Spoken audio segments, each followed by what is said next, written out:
Hi pretty people! Good evening! Ngayong araw po ay magluluto ako ng napakasarap na sopas. Ito nga ni po at naglagay na ako ng kaunting mantika. At sinunod ko na po ang margarine. Haluin lang po ng kaunti hanggang sa malusaw.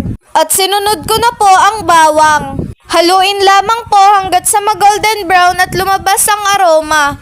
At isunod na po ang sibuyas. At kapag luto na po ang sibuyas, ilagay na ang gulay. Sinamahan nga ni po namin ito ng mixed vegetable. Pansin nyo gaho na may green peas sa gulay. Hindi na po namin inalis at sayang naman. Haluin nyo nga nila ang ho hanggat sa lumambot. At isunod nyo na nga din ho ang hotdog. Haluin hanggat sa mag-combine lahat ng ito.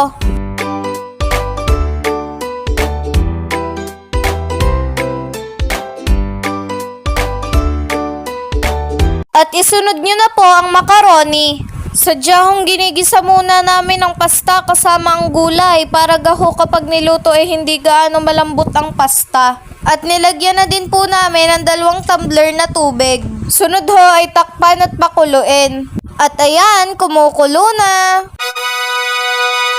Haluin nyo lang ho ng haluin.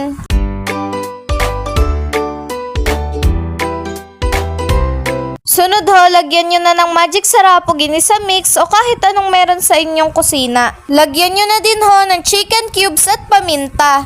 Haluin nyo lang ho ng haluin hanggat sa mag-combine ang lasa. Dinagdagan na nga ni rin ho namin yan ng 2 sandok na patis dahil hindi ho kami naglalagay ng asin sa aming mga niluluto. At pansin nyo ga rin ho, hindi din ho kami naglalagay ng bitchin. Naglagay na nga din po kami ng 2 sachet na gatas dahil naubusan po kami ng ibap. Pwede naman ho rin powdered milk kung wala ho kayong ibap. Sa mga nagluluto ho dyan ng sopas ay gayahin nyo ho are at tipid. Are ho'y walang kasamang met.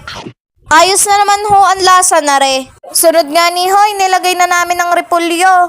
Ay, cabbage pala. Alam nyo ga ho ang pagkakaiba ng repolyo at cabbage. Ang cabbage ho ay English at ang repolyo naman ho ay Tagalog. Ay tama naman ho ako, iba talaga. Pinalambot lang ho din ang repolyo at pinakuluan ng konti at areho, okay na.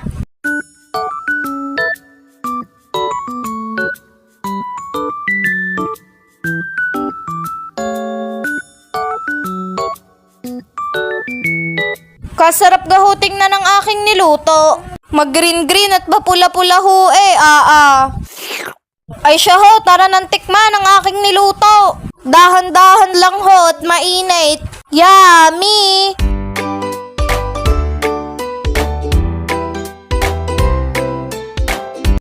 Pagkainit nga napaso ng aking dila Pero pagkasarap ho ng luto ko. Diga ho aring sopas ay common sa pang-almusal. Ay kami ho'y panghapunan are.